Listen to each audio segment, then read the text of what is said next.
The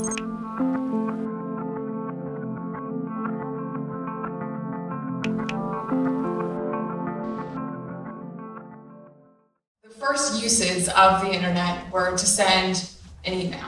You send a quick message over the internet, online, instantly, for free, anywhere in the world. That was the easiest thing to do with this interconnected set of tubes. But today, the internet has grown into so much more. It's a shopping mall. It's a place for government functions.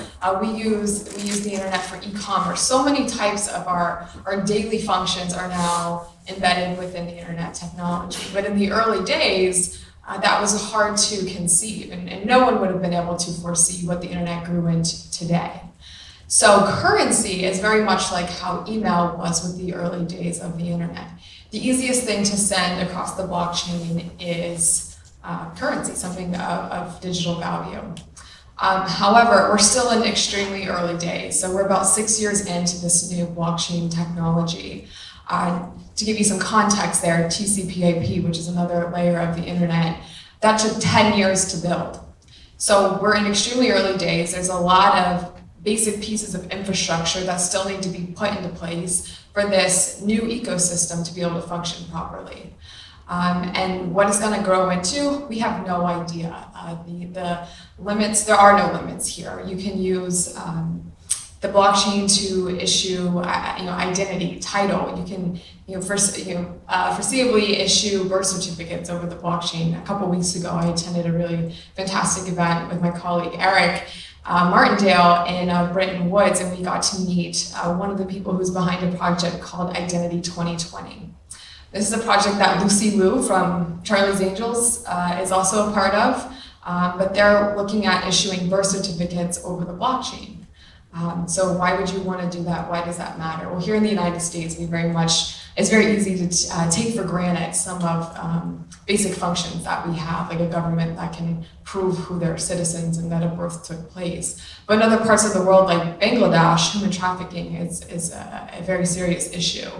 And the governments there have been pretty much incapable of producing some basic documents to fight that. But now with a public ledger that anyone can see, something as important as a birth certificate can be issued over this blockchain and can be used to fight something as serious as human trafficking. So that's one example I like to share about the importance of Bitcoin and blockchain. So when we talk about state issues, often, again, when we talk about Bitcoin, we're talking about its use as a currency, but it's really important that in these early days, as we're building out the early days of the public policy and the government and the legal structures, that we keep in mind that while today Bitcoin is being used as a currency, as new applications are being built, it can be used to do so many important things, like issue birth certificates, to fight human trafficking in areas of the world where they don't have these types of services available to their people. So with that, on the state level, why is the state level so difficult? Well, the issue of money transmission. This is a state level issue and a federal level issue, meaning the states regulate money transmission. So if you are a Bitcoin business and you're engaged in what we call money transmission, which is a fancy word for moving money, your Western Unions, your PayPal, MoneyGram, these are all traditional money transmitter companies. Well, you have to first get a license on the federal level to be engaged in this type of business, and you also have to get a license on the state level. Well, this would make sense in like 1800, but today with the internet, we don't see state borders. Virtual currency businesses are just that, they're virtual. They don't see state lines, and Bitcoin can travel across state lines frictionless, but the legal framework has this state framework. So companies engaged in money transmission, which every exchange is, like where you go to buy and sell Bitcoin, how you are on-ramped and off-ramped into this new ecosystem, is regulated on a state level. And why is this so difficult? Well, companies have to get a license in every single state that they have customers in, not just where their headquarters or their office or their employees are, but where their customers are in. Okay, sounds easy enough? Not really. Because the states are having a very difficult time issuing these licenses. One, because They don't know how to spell Bitcoin. They don't know what digital currency is. They don't know what virtual currency is. They don't know the difference between digital currency and virtual currency. Who here knows the difference between a virtual currency and digital currency? Okay, I'll give you guys a quick lesson, just because this is a huge pet peeve of mine. Virtual currency is used in virtual gaming. It's just that. It's for it's a type of currency that doesn't have a real world application. Digital currency is a virtual currency, but it can be used for real world purchases. However, it was either the World Bank or the IMF decided that they were going to change the definition of virtual currency when Bitcoin came along, and they said a virtual currency, according to, I think it's the IMF, their definition of a virtual currency is a non-government supported currency or government issued currency. So I love it when the government literally changes the definition of something just so it can fit within how they want it to look. But in my opinion, it was a way for the government or this NGO to kind of manipulate their thoughts of what a virtual currency is. But the true definition of a digital currency and a virtual currency is digital is for real world applications, and a virtual currency is in virtual applications that don't have real world applications to them. So the states are having a difficult time issuing licenses, and there's a number of states that haven't even been able to indicate if they're going to regulate digital currency at all. So the problem is that it's a federal crime to be in the business of money transmission if you don't have a license, if that state requires a license. So companies are at pretty much a standstill. They're faced with a very difficult decision. Well, the states haven't indicated if they're going to regulate this or not. If they eventually decide they're going to, which could be never or years before they come up with this decision, then we start operating now. We've now committed a federal crime. Or do we just not operate? But what business can afford to not operate? So the digital currency industry is really facing some very, very difficult challenges on the state level. So that kind of lays the context for the discussion or debate we may have on the state panel. But that's really the background as to why this is an issue and why it's important. So with that, I will invite the panelists up. We have some really fantastic speakers for you guys to hear from.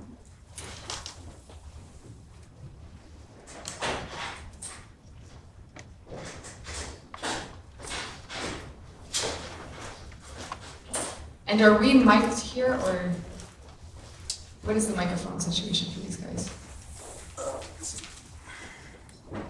I don't know that we've got mics. Is this the only mic? That might be. We had, I'm sorry, hang on a second. Well, while they figure out the microphone situation, I will give you guys an overview of who we have here. First, we have Eric Martindale.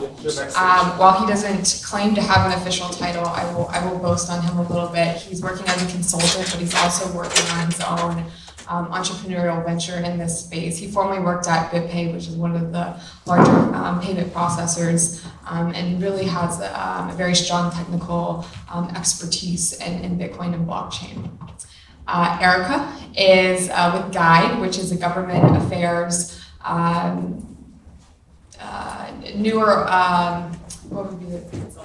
government affairs consulting company. Arika is in the DC area, but her partners are also around the country. I think Liz is in California, correct? Yeah, so they are very interested in working in the Bitcoin space, and Arika has been doing quite a bit of research on these state issues and is really helping the industry figure out some solutions to these state level challenges. And then you guys obviously know Todd Erickson. He's with the credit union in Raleigh, and he's also been working with the Bitcoin Foundation as well. So with that, They're bringing out the lapel mics right now. we will get mic'd up, and then we will start debating this state level issue.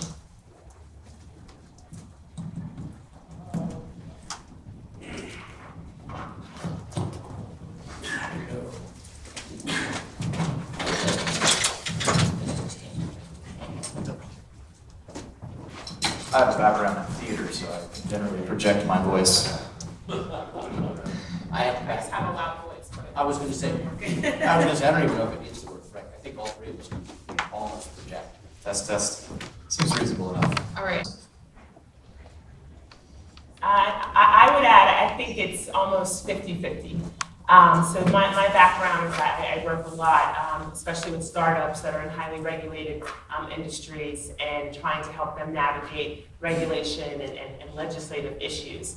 And what I see, especially with new and emerging industries, is that it's especially difficult, I agree, when you have different states that are trying to establish different regulations. But I do think it's important as an industry to come together to decide what are the rules of operation, because if you don't, you have mass chaos. And so I do think that at some point, it may be too early right now, but at some point you do need some regulations to make sure that you do have companies that are operating legally. I almost sort of correlated to what's happening with medical marijuana in California, where that's been legal for 20 years, and they're just now starting to establish some regulations around it. And some in that industry are pushing back, but those who are operating legally and who want to continue to operate legally, they believe it's time to have some rules and some rules of operation.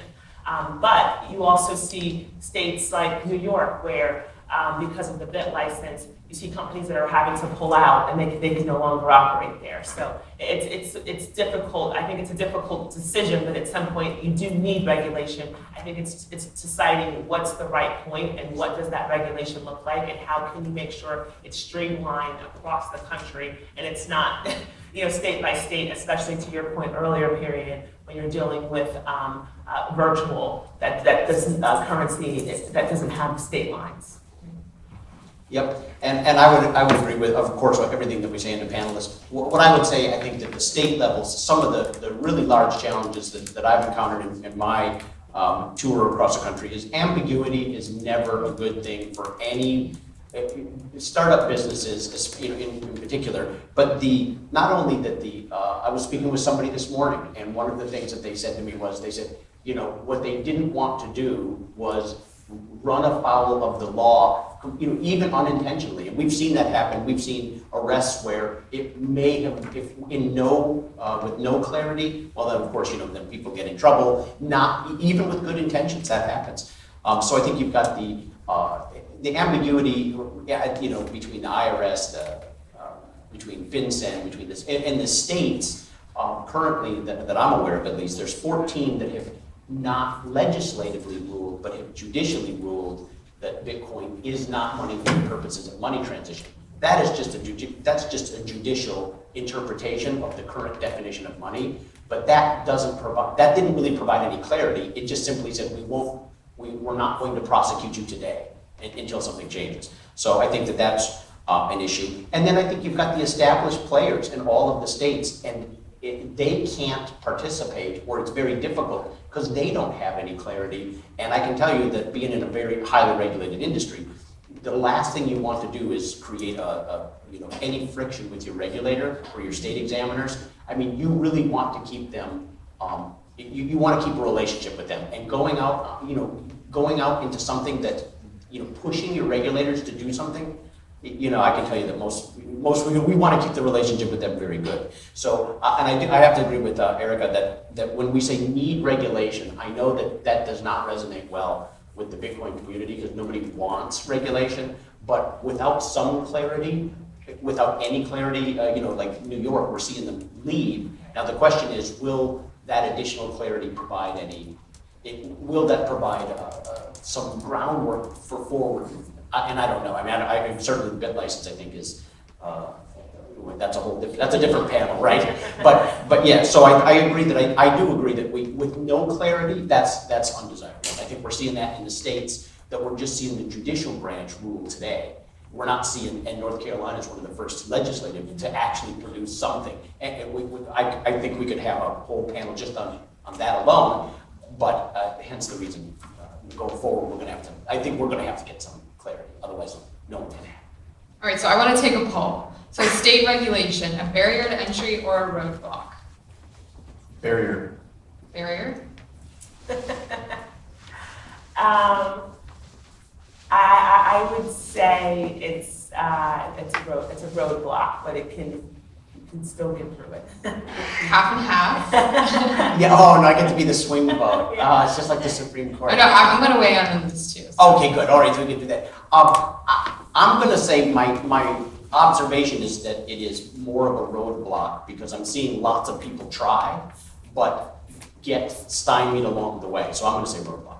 Okay, I'm going to say roadblock as well. And the reason, and I think that can change, but right now it is a roadblock. And one example of the state level regulations really being a regulatory failure is with exchanges. So in the US, we do not have one Bitcoin exchange or digital currency exchange who has a license in every single state or an exemption.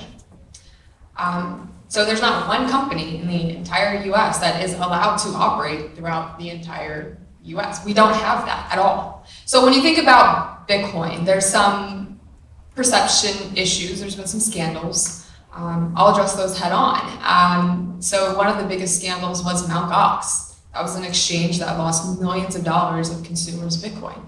That exchange was based in Japan, not under the same rules and regulations as US. And I believe if the US was able to open up this regulatory issue so we could have a fully regulated exchange, we would have never seen what happened with Mt. Gox. And I've met with Superintendent Ben Lawsky, for all you who may or may not be familiar with him. He's the guy in New York who spearheaded the virtual currency regulation. And he said that because of the Mt. Gox collapse, that sped up the bit license by 6 months. So you had this huge collapse in Japan, and that created some very serious challenges, and regulators wanted to start regulating, and that's what happened. At the same time, the US really hasn't been friendly to this industry and allowed an exchange to be able to fully operate. I hope that will change. I'm very optimistic that will change. But today, that is the situation that we're in, and that's why I would say it's a roadblock. One thing that the Mt. Gox and several of the other previous high-profile scams, actually, that took place, such as Pirate at 40, even earlier than that, and a couple of other exchanges, one of the things that actually also did was encourage the entrepreneurs who are starting exchanges to figure out ways to protect against those types of failures. And that wouldn't have happened until we had such high-profile disasters where they were keeping a fractional reserve. Mt. Gox was allowing people to withdraw Bitcoins that they didn't hold. Well, that's the same things that the banks do, right? But there was fraud at the highest level that was going on in Mt. Gox. And because we now saw this in the public, not only did the regulators get fired up about it, because they feel that there is the way to fix that is to instantiate law to prevent that from happening. But the entrepreneurs, they don't want that to happen either. That's their business that they're working on.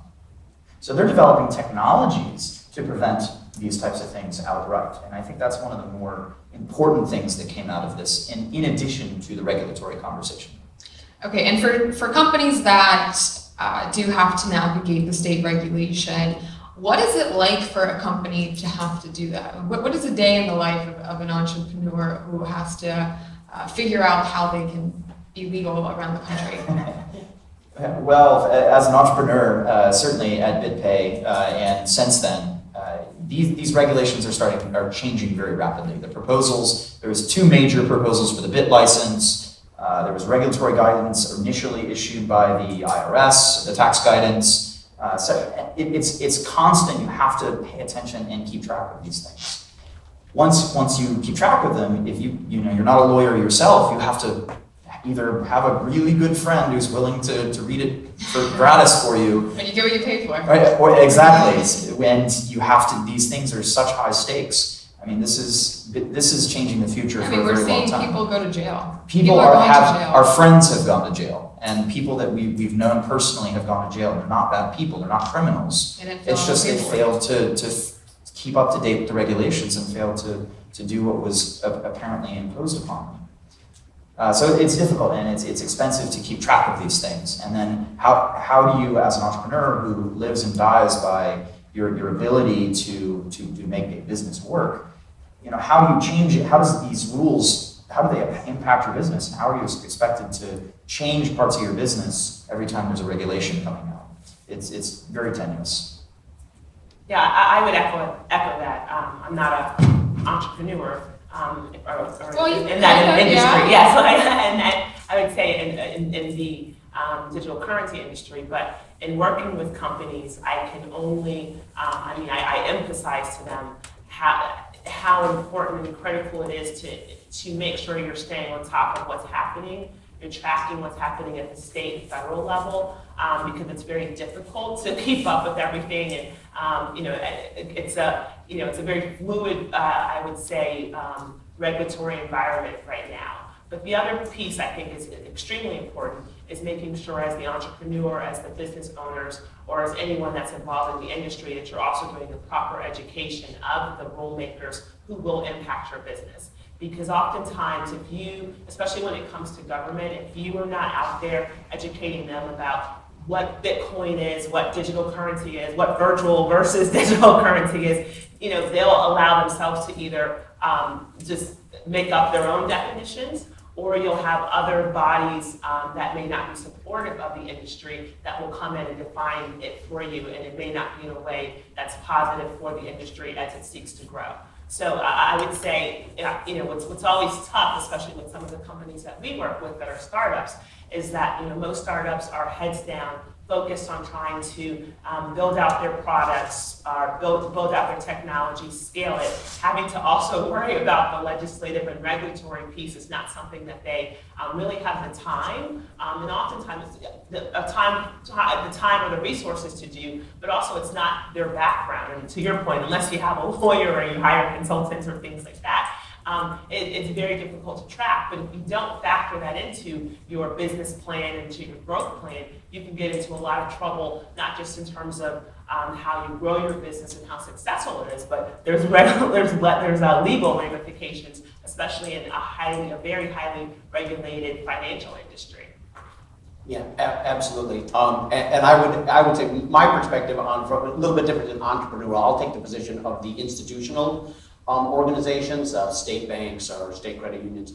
And I think that one of the things that I've talked to credit unions and banks out around the country, specifically on the issue of Bitcoin ATMs, a desire to at least engage the technology somehow.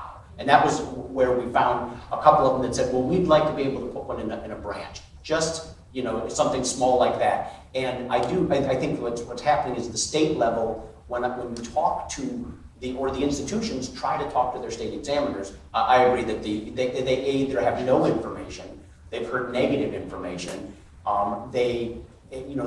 we can point them to those resources, but I think at the state level, what I'm seeing is that it's very vague. You might be able to point to some of the states that have had judicial reviews that say, well, it's not money for the purposes of money transmission, but that doesn't make an institutional player, just because nobody got prosecuted and they haven't ruled on it. To make a capital investment, the things that you're going to have to do with your state regulators, it takes a lot of time and energy. Now, the good news is the institutional players, different than maybe the entrepreneurs, we have some resources that if there was clarity, we've got attorneys, we've got compliance officers. So if there was some clarity, I think you could see some institutional players offer things like, if Bitcoin ATMs, and I'm using that as just the ability to go, for somebody to be able to walk into an institution or be able to exchange them, I think the public's perception of Bitcoin would be favorable to go, oh, it's a Bitcoin ATM. In other words, just it's almost like a branding. So I do think at the state level, there are state level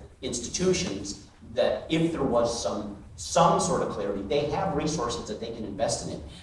And the only thing I was going to point out that I thought that was very interesting yesterday is that we sell crypto. I don't know, Eric, you might have been here for that. That's a two-person company, a developer and a compliance officer.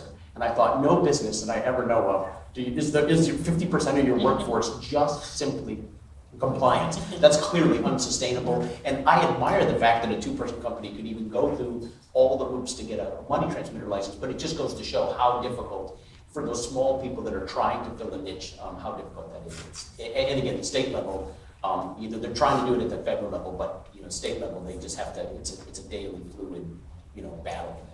Yeah, that's a good point, Todd. And I would even argue that because of this state regulatory regime and how expensive it is for a company to get through, it's been estimated between $2 and $5 million you need to raise in order just to figure out when you're allowed to operate on the state level. That doesn't even count the amount of money you need into actually building the actual company.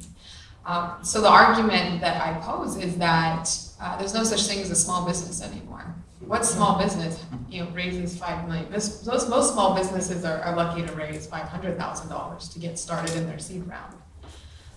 So to Todd's point about the legacy financial institutions, like your credit unions and your community banks and your banks, okay, that's not a big deal.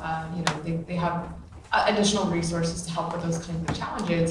But for a small business or a startup, that's kind of out of the question. And so the problem is entrepreneurship, the best innovative ideas come from the smallest companies. Look at Uber, look at Airbnb. These were very tiny companies at one point that have grown into really cool, awesome companies, but they had to have an opportunity to get started on that small level. So without having some kind of on-ramp for the small business, for the entrepreneur, we really risk losing a huge amount of innovation, which is scary. If I could just add, it's interesting you say that. I was reading an article earlier this week about the BIT license in New York, because I think the deadline was last week. And 22 companies have applied, a number of are pulling out, but one company said it cost them $50,000 just to go through the administrative aspect of filing the license. Another one said it cost them $100,000. And that's just one state. And that's just one state. So imagine that type of hurdle. So I guess that goes to your barrier argument. But just on top of thinking about raising the money, but when you have to all of the administrative costs that now may be associated with just trying to do work in one state. I mean, you look all the way back through history, particularly in technology, but all the way back to Ford, if you'd like, and beyond. But Google, Microsoft, Apple, all of these companies were 2 or 3 people very early on, in their garage, in most cases, putting together ideas. There's no way Google, Apple, and Microsoft would have been able to start in this type of environment. All that us entrepreneurs are really asking for is a level playing field. There's some of us in the philosophical mindset that we strongly resist regulation for ideological reasons, but from just a pure, objective opinion from an entrepreneur, all we're asking for is a level playing field. When you come to the table with, particularly in the case of North Carolina, you have to post a bond of it's like $100,000 bond. There's a registration fee. Just the upfront cost of money that you are paying to the state outright is far too much for the 2 guys here who are starting a really small company, who are just trying to get off the ground. They can't even enter the market. Whereas a bigger institution who's been here and needs time to understand these new innovations and time to implement solutions, that's a week's worth of profit for them. Right? That is completely unfair. And the thing that entrepreneurs ask is simply, let's find a different way. If there must be regulation, then let's make it even-handed for all institutions, period. Well, there will be regulation. There will be, but having smart regulation is what's important. And so we've talked a little bit about some different states. So I'll now ask our panelists, what different types of approaches are different states taking? So you guys have heard us talk about New York and the license. That was the first state that put forward virtual currency regulation. But then there's other states who are taking different approaches. So how are different states approaching the regulation of virtual currency? So I think right now the 3 sort of hot states are New York, California, and North Carolina. That's right. You're here. I'm like, there's one more state. There's one more state. I think I remember that one. and it's interesting, obviously, New York took the regulatory approach. And they tried to, tried to make it go very quickly. The industry was able to, pump the brakes and get some additional time to offer some more comments to the proposed regs there.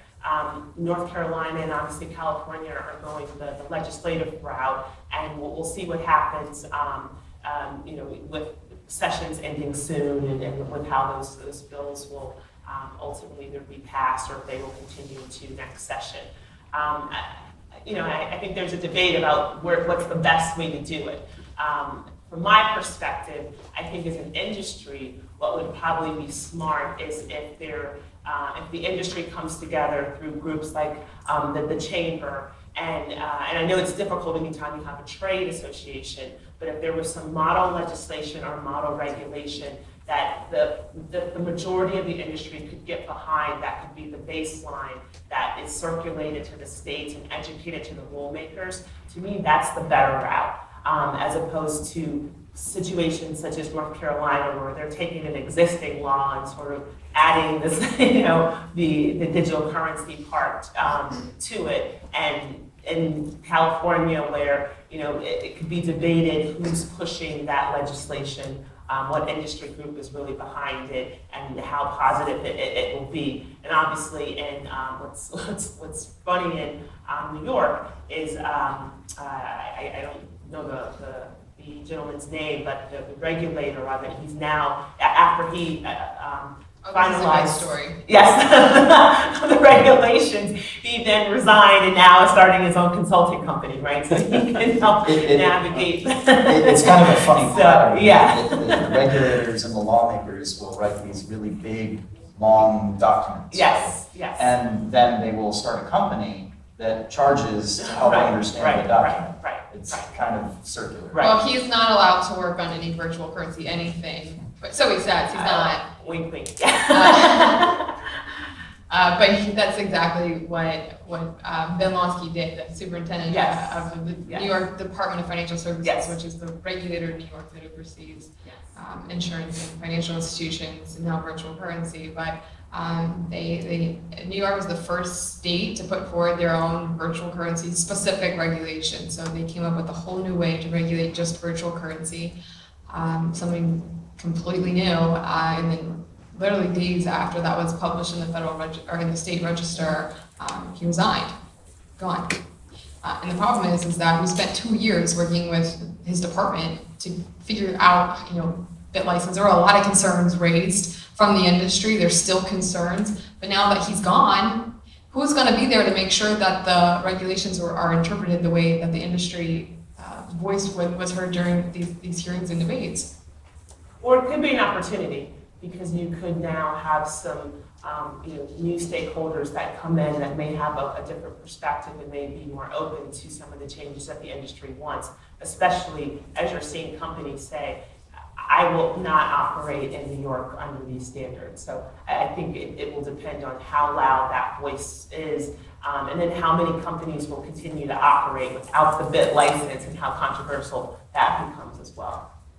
Right, how aggressive how aggressive the enforcement gets. And Perianne, what I've seen in the state level is I'm seeing that there's I agree, there's really a couple of different approaches. Number one, I think we're seeing the ignore it and let's wait for somebody else to do it first. I see a lot of states, the ones judicially, that have just said it's not money and we're not going to do anything legislative. We're just going to sit and wait for somebody else to pave the road.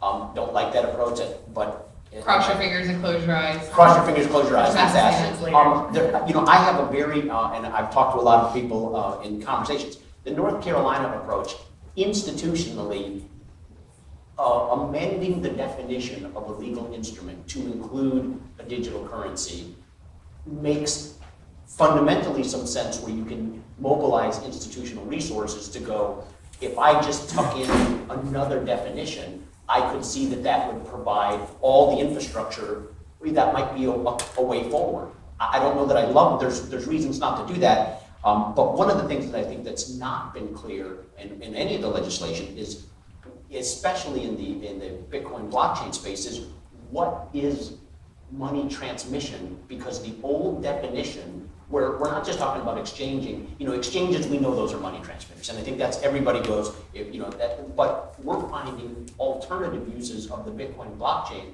The legal definition is being, it looks like you're moving money, but maybe you're providing a service. If you're transferring ownership of an asset, are they going to consider, what is the definition of money transmission? So I think we're seeing that can hamper the entrepreneurial spirit to go, even though I've got a business idea, and clearly I'm not an exchange, is that going to be, are they going to wrap that into some antiquated, they used to do it with prepaid cards, or, some check kiting, or, something crazy, and you go, well, I've got a new digital model. So how do you fit that?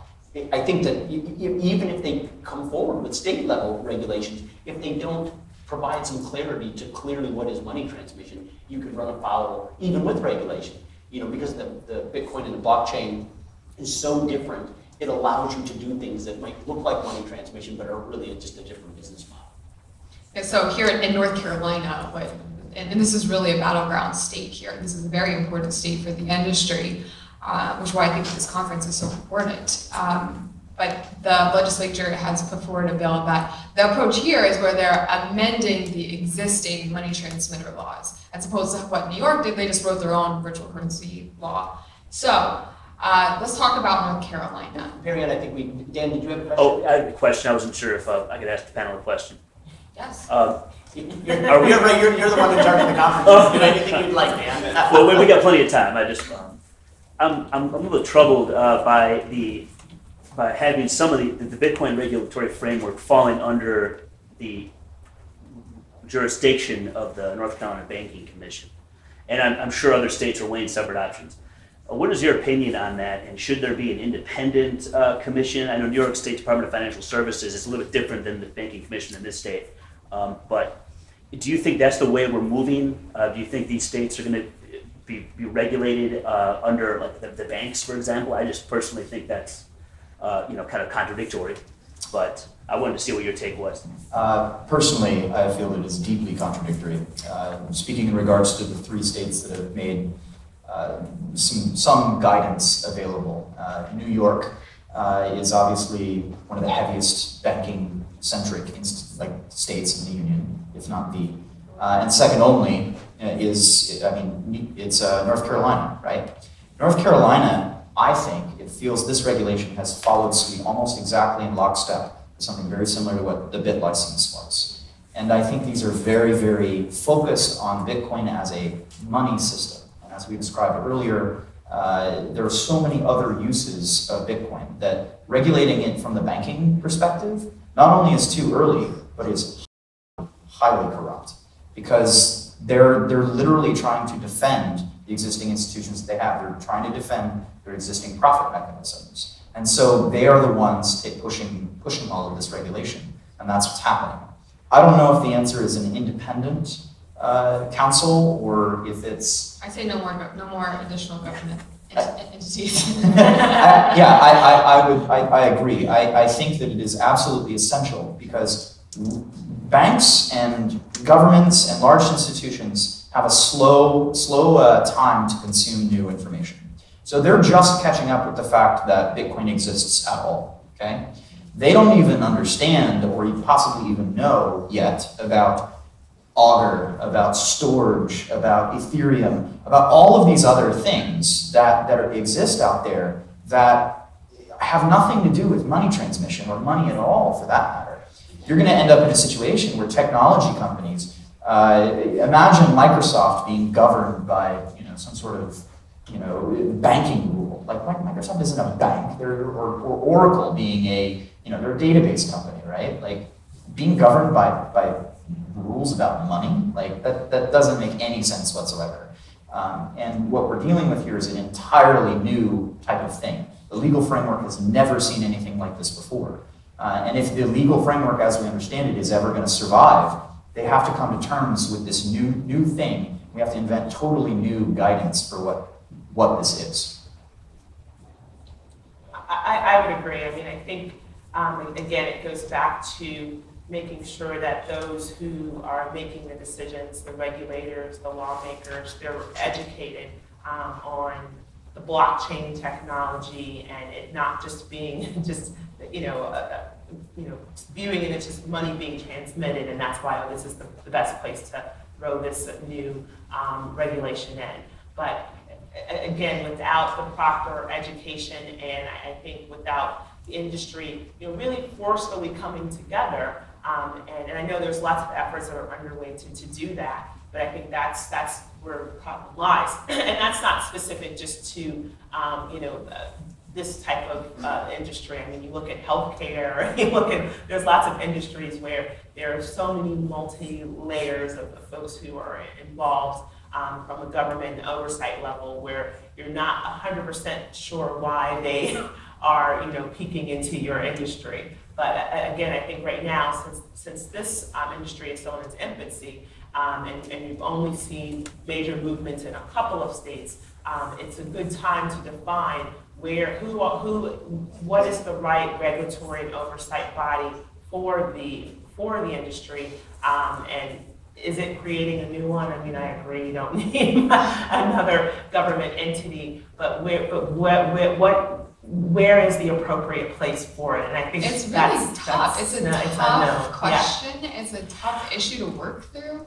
Well, and that's innovation, but I think that's the problem right now. Trying to bring innovation and government together is such a challenging. That's almost not a conference. That's a complete oxymoron, bringing those together. Yeah. And Dan and I have spoken on this a number of times. I think that the challenge is that the regulators, their first, like you said, they figure out that Bitcoin exists, and if you were to read Satoshi's abstract, the first app, as we talked about, is the use of a currency, and that's how they're trying to regulate it. The problem is to your point, Dan, is that if you were to use a colored coin to issue your stock in your private corporation, well, now the use of that movement of your stock shares would be considered potentially money transmission. And there's a perfect example of why the regulators are going, Bitcoin is a currency and we're going to regulate it as a currency.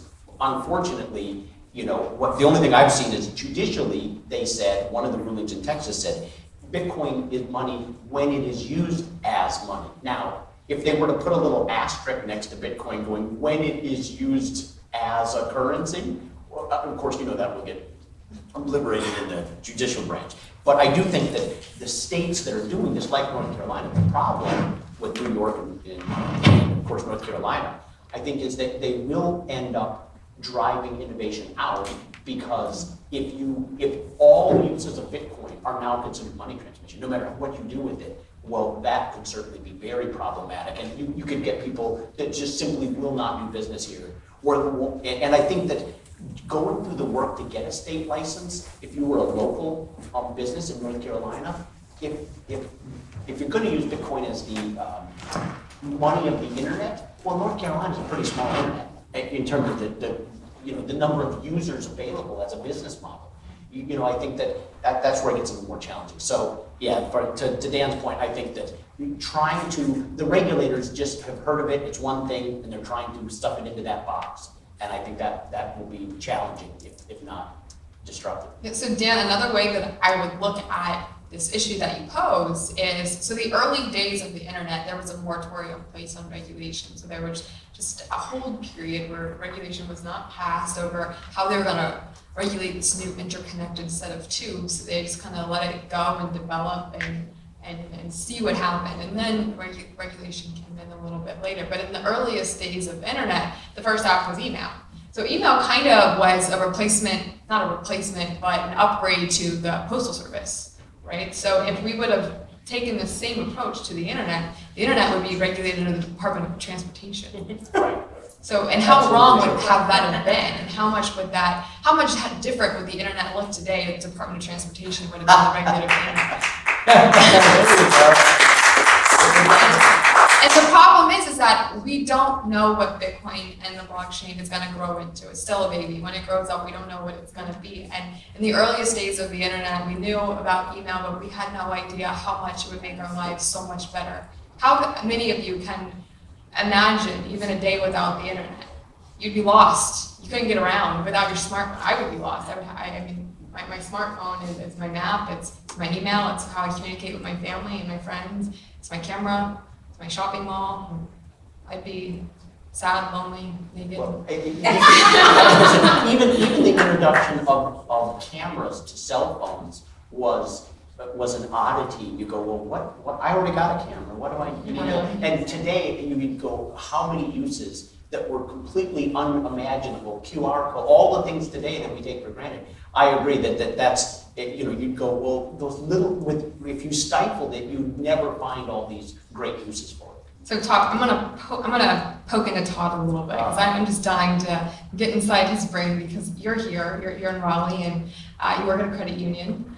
And so, what is your thoughts on the legacy financial institutions' influence and impact over the way virtual currency is looking to be regulated here in North Carolina?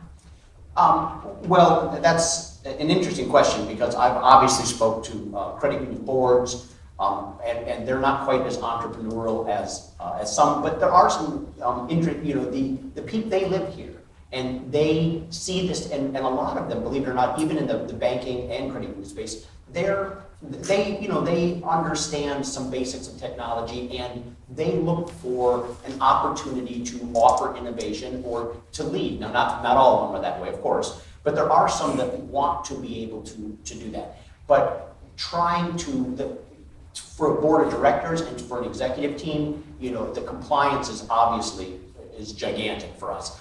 But without any clarity, it's really, the board of directors are just not going to take action. I mean, they can't, their fiduciary responsibility, they can't put their shareholders or their members' money at risk. So I think the institutional players, as I just mentioned, this love-hate thing with, when you classify Bitcoin as money and regulate it, if you just tuck it in under the existing regulations, some of the institutional players will view that as, well, for the purposes of money, we could do something. Well, that may be favorable for that one use and in that one environment. So I do think that some community banks and some other ones, I think that the services that I hear most frequently are that they're interested in, even in North Carolina. Now, I hear a little bit more, I've talked to more institutions out. California's got a larger international population, and I think that makes it different. But RTP's got a very diverse population as well. And I think when you start talking about a multinational, then digital currencies become extraordinarily valuable. So the Research Triangle area, a lot of diverse population. So I do think that you're seeing enough. Bitcoin ATMs are probably first and foremost on everybody. They would like to be able to do them, the institutional players would. And then some custodial services, just about if a merchant could, which they can with BitPay today, but or with a lot of other services. But if your local, if you could go to your community bank and accept payment, into your business account, it would provide, they have the relationship with all the businesses. I mean, it's where you have to go to do your merchant services and all the rest. So I think the merchants, if they saw it when they walked into a big local one here, like First Citizens, if they had a thing going, ask us about merchant services, how you can accept Bitcoin in your business, that would be a competitive advantage for them. So I think a few small currency usage would bring some institutional players, at least some of the innovative ones, to the table. But again, so I mean, it's a love-hate thing. I think it'll drive out innovation if you make it, if you say everything that touches the blockchain is money transmission. I think that would be destructive. Well, let's lay the groundwork and the foundation of the legislation that's in North Carolina. Who is the opposition? Who are the advocates? Where did this bill come from? Where are the drivers? Who likes it? Who doesn't like it? I believe the person who sponsored it sits on the board of one of the banks. So there's that. Another great story. I have the sponsor is at the top of the. He sits on the Wells Fargo. He works at Wells Fargo today. So. Yes. Steve Ross, yeah. So I think that speaks for itself. Well, I mean, I think it's. Well, and I actually know Steve. Funny, I mean, and I know some of the colleagues. And to be honest, one of the conversations about it is from the state area, what I'm seeing is they want to, they know North Carolina is probably the second largest bank in the United States. And I think they're trying to, I don't want to say do the right thing, but they're trying to go, well, as a currency, could we be the first state to provide some forward guidance by passing something legislatively? Now, and if you looked at it only as a currency, if it had no other use, it might make sense to tuck it in. You just expand the definition. So I do think that. But so the players are, I think Steve Ross is one of the people in the state that understands banking and would like to provide some guidance to the institutions so that they could potentially offer services. And I think that was the intent. I really don't believe the opposition is that and I think Dan already pointed it out and we did as well, is that you're boxing all Bitcoin blockchain transmissions or changes in as money transmission. And that, I think, they don't understand at all. It's very broad brush. Oh yeah, it's everything that every time you move something on the blockchain, it's money transmission. Well, that's not accurate. So, but I don't think they understand that. I think some of the intention is let's lead instead of follow, which I suppose is admirable. I mean, well, so speaking in terms of the opposition, I mean, there's probably over 20 companies here in the Carolinas alone that are crypto-based companies, which means Bitcoin, blockchain, crypto, equity, et cetera, doing these types of things. And that is a huge, none of them are probably larger than 3 or 4 people at this point in time. None of them have the surety bond that would be necessary to post to even begin to comply with this proposed law. We already have enough laws to protect people. I, for one, would support some sort of moratorium, certainly for the next 4 or 5 years, of any sort of proposals of law. We have enough criminal law to protect individual consumers to last us a lifetime, if not several minutes. I'm not sure, I can't be convinced that the people who are supporting this bill are doing anything other than intentionally trying to squeeze out the individual and the entrepreneur. I just simply cannot be convinced of it. So the industry, more or less, is opposed. I would say so, personally. Well, Eric's opposed. Yeah. Let me illustrate further. So there are many companies, since I believe North Carolina, the law is following the bit license guidance. It's a very similar format. There's an upfront registration fee. You have to post a bond. You have to open up your records. You have to send them your employee information, et cetera, et cetera. So it's a very similar format.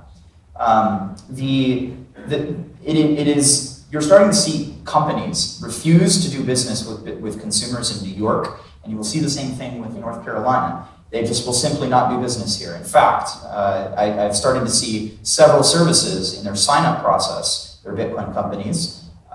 You enter your email, password, your name, whatever you're signing up for. And down at the bottom, there's this little checkbox, and it says, I hereby certify that I am not a resident of North Korea, Iran, Syria, or the state of New York.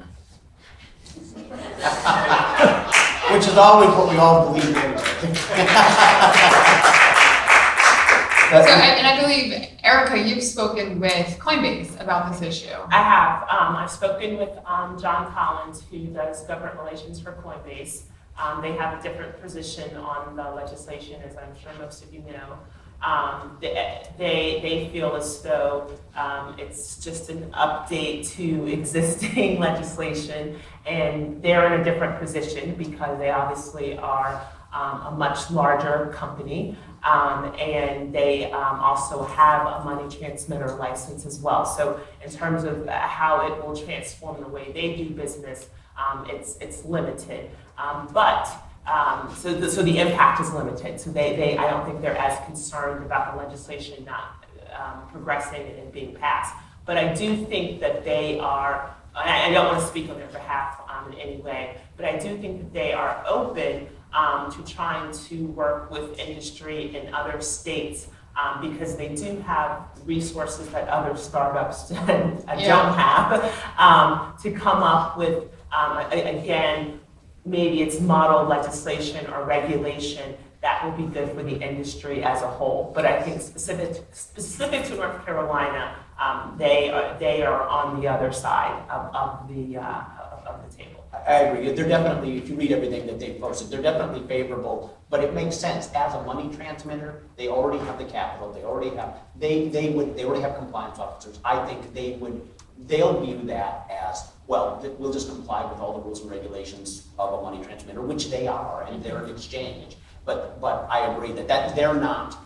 They're an exchange. So I think that makes sense for their business model. It's not.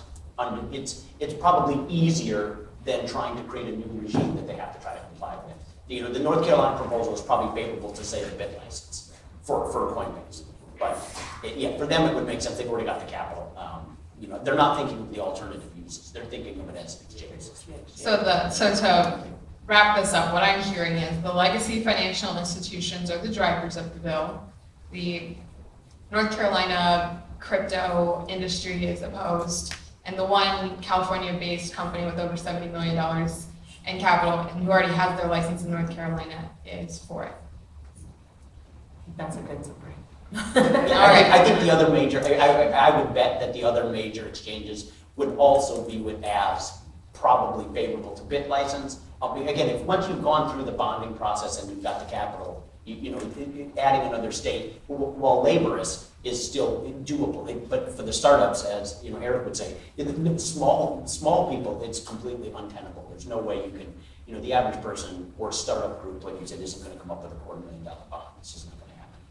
All right. So with that, we have a couple minutes left for questions. I did see one hand raised, so I'll open it up now. We've covered a lot here, so feel free to go back and ask stuff from earlier. If we want to talk about North Carolina in specific, we can do that as well. So. Yeah, just shout it out. So I just had a comment. You guys talked about Coinbase. Well, I think it was over the past month or so that Zappo came out and said that they were going to deny their services to North Carolina customers in protest. And they mentioned that, this is my concern, I kind of organized a Bitcoin meetup here in the Triangle. Zappo didn't have enough customers to justify the expense of going through the process. And by my estimation, North Carolina has hundreds of folks in the Bitcoin meetup groups. And I feel like the level that gets set by the regulators might not really be enough to stop displacement from happening. I feel like this displacement is kind of what bothers me. There are interests from the banks, and then there's grassroots meetup scene, and I feel like there's a disconnect there. So just wanted to make that comment. So Zappo is denying services to North Carolina as well because of this. Yeah, I think they're going to add it to Eric's, you know, Syria, Iran, North Carolina, or New York. Okay, we're going to get on that list. Yeah, Tone. Hey, just a quick comment and a question. So we mentioned Grabowski when he's moved on to become his own private firm. It's nice that he registered it outside of New York as well. It's in Delaware, so it's great that regulators of some states have no interest in making actually business in that state completely. But the question is, so I'm a New York resident, and I write about trading, and I trade in the Bitcoin space. So it's a kind of a rhetorical question. What do? Do I have to move? Yes, and yes, many companies are already doing this. In fact, to a larger extent, due to the fear of uncertainty of what appears to be an increasing amount of negative regulations on the Bitcoin industry, people are actually leaving the United States outright as well. There's a big brain drain going on. Well, at least 90% of investment dollars is coming from the US into the Bitcoin space. We are seeing an increasing amount of companies and entrepreneurs going overseas. A good example of this is blockchain.info. It's founded by Americans, and they moved to the UK to avoid US. They're not really avoiding US. They're kind of mind psyched by that, but they think they're avoiding US regulation by being in the UK. But there is brain drain, and that's a serious issue and concern because we all have a vested interest in I'm going to use Trump's slogan, making America great again. Well, How to do it. The only thing I'd add to the point, though, is that as a trader, if you interact with the businesses that do comply, you might be okay, but I would imagine that the cost of those transactions is going to go up. In other words, with more compliance and more overhead. But if you're trading, we'll have to see what's left, right? So I think that you may be able to continue to do what you do, but your number of options available in the state may be constrained. And over here. I spoke to a professor at the University of Israel, and he's created what's called multi-chain, which is to do private blockchain that interacts with the main blockchain, but it's for financial industry regulations. So I'm interested in your thought is, let's say that Wells Fargo creates a private blockchain just as they had the internet and they created an intraday. So if they created a private blockchain that somewhat interacted with the main blockchain, would the state regulations still apply or would they not? Private blockchains will only work for private currencies. The mechanics of Bitcoin only work because the whole system is public, because every individual can audit the system and verify that no one's cheating. Private blockchains will only be valuable to the parties that are inside of that private group, which frankly makes a lot of sense if you're a large institution. This is a very good use case. Trying to move money internationally between different portions of your business or even other partners in that business. And so, yes, I think that's actually a really good use case. But there's simply no way that the public can begin using that because it restores the original. I have to trust that people operating this private thing are keeping it correct and not cheating the system. And that's sort of the whole point of the thing that we're doing. Well, what do you think, Eric? If they did somehow validate to the Bitcoin blockchain, let's just say a sidechain, I would imagine if there's any movement of money on the public chain, that would then maybe fall under regulations that would be considered money transmission. Even if you're, in other words, I think it would depend on, are they just posting memos to the blockchain with no real money? Well then, just as like a timestamp, then that may not be considered money transmission. But you're right, it would be an interesting use to see what they come up with, because I do think that like intranets for internet, I can absolutely see private blockchains for business purposes of accounting will be very valuable, no doubt. Yeah, I mean, this is another exact use case. So if you were building this, there are many projects like this, among them side chains, tree chains. There's all sorts of projects. And then, of course, these bank coins and private blockchains, permission blockchains. They spend a very small amount of Bitcoin to store a little bit of data in the Bitcoin blockchain. The blockchain, what it does is it is a perfect record of history that cannot be changed after the fact. You say this information exists at this point in time. There is no refuting that in the future, and that is why the accounting system that is Bitcoin is developed on top of it, because you can't change the blockchain history, and that's why it's so powerful. So yeah, I mean, these regulations as we see them may very well apply to using just the Bitcoin blockchain as a database because you're touching Bitcoin. And these things would be under those regulations then. Yeah, so the argument of private blockchains, this is a big debate right now in the community, and I've spoken with a number of different companies that are building private blockchains. And my original thoughts on would the regulation apply to these as well is yes. However, a lot of this is yet to be determined because the regulatory landscape is still very much in early formation. So these are really good points to bring up, and this is something that also needs to be included in the debates as we're crafting new laws and regulations. Well, Perianne, one other thing I would add to that is that one of the uses I have seen that I think might qualify as money transmission is rewards programs for points. They do. Because if they're redeemable for, like Target, I read something that they were talking about, well, why not have a rewards program be a private chain, right? Target has their own. Well, the problem is if those points are redeemable for cash value, well, now that's money transmission, right? So unfortunately, even private blockchains could get wrapped into that simply because they have or there's value. They're exchangeable for something of value. Therefore, they qualify as money. And things do get really complicated when you have side chains and main Bitcoin blockchain. You can actually move Bitcoin into the side chain, right, and then move things out of the side chain into Bitcoin. Correct. That doesn't touch anything in the existing money system. but I guarantee you it'll be governed underneath the existing regulations. So we could obviously keep talking about these subjects for a long time, but we are out of time. Let's give it up for our great panelists.